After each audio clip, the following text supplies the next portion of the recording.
Good morning, everyone. How are you? I hope you are fine and safe. Today we are learning about lesson number 2, lakh की चूड़ियाँ। आज हम इसके प्रश्न उत्तर और उपसर्ग करेंगे। ओके। प्रश्न नंबर 1, बचपन में लेखक अपनी मामा के घर चाव से क्यों जाते थे और बदलू को बदलू मामा ने कहकर बदलू काका क्यों कहा करते थे? क्यों कहते थे? बचपन में लेखक अपने मामा के गांव बड़े चाव से जाता था क्योंकि उसे वहां रहने वाला बदलू मनिहार लाख की रंग बिरंगी गोलियां देता था जो उसे बहुत अच्छी लगती थी। वह बदलू को बदलू मामा न कहकर बदलू काका कहा करता था क्योंकि उस गांव के सभी लोग बदलू को बदलू काका कहकर संबोधित करते थे। लेखक भी ऐसा संबोधन इसलिए करता था क्योंकि छोटा होने के कारण उसके अंदर पर्याप्त समझ नहीं थी। तो मीन्स ये है कि जो बदलू मनिहार जो है वो रंग बिरंगी गोलियां उसको देता था, किसको? लेखक को देता था, जो उसे बहुत ही पसंद थी। और उसके जो गांव के लोग हैं वो उसको लेखक को क्या जो बदलू को क्या बदलू काका कहते थे। तो इसलिए वो भी छोटा था, उसे इतनी समझ नहीं थी, तो वो भी उनको क्या कहता था? बदलू काका कह दिया करता था। ओके। प्रश्न नंबर 2, वस्तु विनिमय क्या है? विनिमय की प्रचलित पद्धति क्या है? वस्तु विनिमय वह पद्धति है जिसमें वस्तु के बदले मनचाही वस्तु प्राप्त की जाती है। इस पद्धति में वस्तुओं के लेन देन से पैसे की जगह वस्तु का प्रयोग किया जाता है। क्या होता है कि पुराने टाइम में क्या होता था कि कोई वस्तु देकर उसके बदले में हम कोई वस्तु प्राप्त कर लिया करते थे। ठीक है, तो उसे क्या कहते थे? वस्तु विनिमय। लेकिन आजकल क्या होता है कि हम पैसे देकर और कोई सामान खरीदते हैं तो उसको क्या कहते हैं? मुद्रा विनिमय कहते हैं। क्या कहते हैं? मुद्रा विनिमय। जैसे बदलू लाख की चूड़ियों के बदले अनाज या अन्य आवश्यकता का सामान लिया करता था। आज यह चलन नहीं है। आज पैसों के बदले वस्तुएं खरीदी जाती है। इस पद्धति को मुद्रा विनिमय के नाम से जाना जाता है। ओके। प्रश्न नंबर 3, मशीनी युग में कितने हाथ काट दिए गए हैं? इस पंक्ति में लेखक ने किस व्यथा की ओर संकेत किया है? इसका मतलब देखिए आप कि मशीनी युग के कितने हाथ काट दिए हैं। इस पंक्ति के माध्यम से लेखक ने मशीनों के अंधाधुंध प्रयोग की बढ़ती बेरोजगारी की ओर संकेत किया है। किसकी ओर संकेत किया है? कि मशीनों के ज़्यादा प्रयोग से बेरोजगारी बढ़ रही है क्योंकि कुछ मशीनें ही बहुत सारे लोगों का काम करने लग गई है, जिसके कारण क्या हुआ? लोगों को काम नहीं मिल पा रहा है और लोग बेरोजगार हो चुके हैं। बेरोजगार होने के कारण भुखमरी के शिकार होते जा रहे हैं। और जो छोटे छोटे जो उद्योग हैं उनका स्थान किसने ले लिया है? मशीनों ने ले लिया है। और उनके जो छोटे छोटे उद्योग हैं और जो उनके व्यवसाय हैं, पुराने व्यवसाय हैं, वो भी नष्ट हो गए हैं। इसलिए लेखक ने क्या कहा है कि कारीगरों की इसी व्यथा की ओर संकेत किया है। ओके, समझ में आया? नेक्स्ट क्वेश्चन देखिए आप। बदलू के मन में ऐसी कौन सी व्यथा थी जो लेखक से छिपी न रह सकी? कौन सी व्यथा थी? लेखक की चूड़ियों की कुशल कारीगर वस्तु का काम मशीनों के आने से छिन चुका था। वह असहाय और लाचार हो चुका था। जिन कांच की चूड़ियों से उसे नफरत थी आज वह सब जगह दिखाई पड़ रही थी। अब हाथ की कारीगरी की अपेक्षा चमक दमक को अधिक महत्व दिया जाने लगा। बदलू के मन में यह व्यथा लेखक से छिपी न रह सकी। समझ में आया? क्योंकि वह लाचार क्यों था कि जो कांच की चूड़ियाँ थी जिससे उसको नफरत थी वो उसे हर जगह दिखाई दे रही थी और वो बहुत ही ज़्यादा चमक दमक पूर्ण थी और सभी जगह उसको महत्व दिया जाने लगा। तो बदलू के मन में जो व्यथा थी वो लेखक से छिपी न रह सकी। अंडरस्टैंड?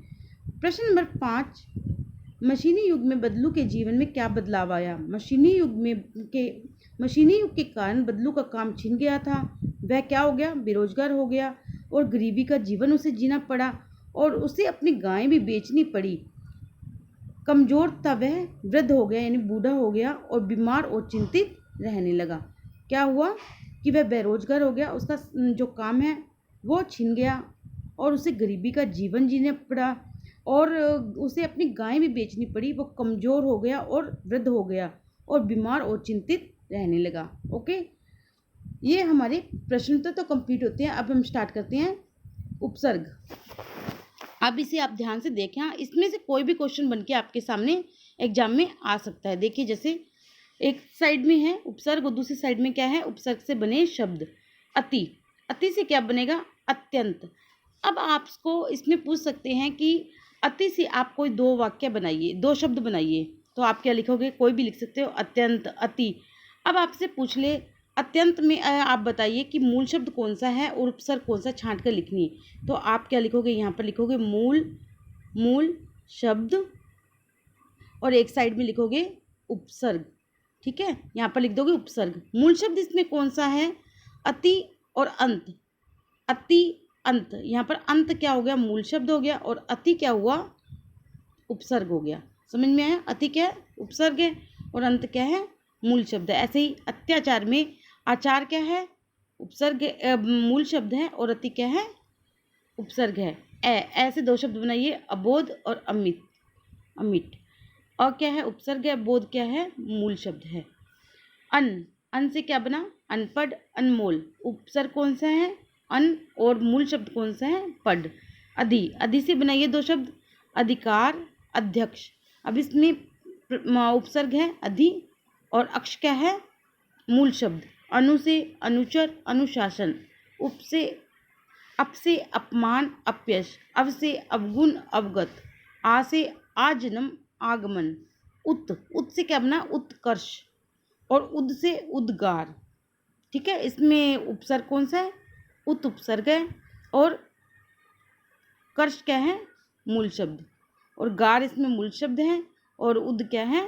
उपसर्ग है। कू से कुमार्ग, क से कपूत। दू से दुबला, दुकाल। दूर में र आधा आएगा, दूर में, यहाँ पर र आधा आएगा। दूर में दुर्बल, जैसे दूर क्या है? उपसर्ग है, और बल क्या है? मूल शब्द है। दुष्कर्म, इसमें शायद जो आता है वो स्लेट वाला आधा आता है, ये ध्यान रखना हमेशा। ये जो इसके जो कारण होता है वो हम संधि करेंगे तो उसमें थोड़ा सा और एक्सप्लेन हो जाएगा, तो और समझ में आएगा। ठीक है, अब इतना आप ध्यान रखें कि इसमें शायद जो स्लेट वाला आएगा और आधा आएगा। दुष्कर्म, कर्म क्या है? मूल शब्द है। नेक्स्ट देखिए, भर से 2 वाक्य बनाइए। भर पेट, भरपूर। अभिशाप, अभिमान। नि से निदान, निरोध। निर से निर्गुण, ये बहुत इंपॉर्टेंट है, काफ़ी बार एग्जाम में आपको देखने को मिल जाता है ये। निर्गुण, इसमें निर क्या उपसर्ग है और गुण क्या है? मूल शब्द है। निर्लज, निर क्या है? उपसर्ग, और लज क्या है? मूल शब्द। परा से पराजय, पराक्रम। आपको प्रश्न दे दिया जाए परा उपसर्ग से आप 2 शब्द बनाइए, तो आप क्या बनाओगे? कोई भी बना सकते हो, पराजय, पराक्रम, परामर्श भी हो सकता है। परि से परिचय, परिहास। प्रबल, प्रबल प्रयोग। योग क्या है? इसमें मूल शब्द है, और क्या है? इसमें उपसर्ग है। प्रति प्लस एक। अब एक क्या है? मूल शब्द, और प्रति क्या है? उपसर्ग। प्रतिकूल। वी से बनाओ विज्ञान, विभाग। सम से संयोग और संहार। अब इसमें कौन सा बनेगा? उपसर्ग क्या आएगा? सम उपसर्ग आएगा। और योग क्या है इसमें? मूल शब्द है। ओके, सुगम स्वागत। अब ये बहुत इंपॉर्टेंट है, एग्जाम में आपको बहुत बार देखने को मिल जाता है। आगत। अब स्वागत में आपसे पूछे कि इसमें उपसर्ग कौन सा है, तो आप सब नहीं बताओगे, बताओगे। और आगत क्या है? मूल शब्द। अध्पका, अधमरा। 19 और 49। अवगुण, अवगत। बिन पढ़ा, बिन खाया। ओके, आई होप आपको प्रश्न उत्तर और उपसर्ग अच्छे से समझ में आए होंगे। आप इसकी दोनों तरह से प्रैक्टिस कीजिए। ठीक है, thank you, have a nice day.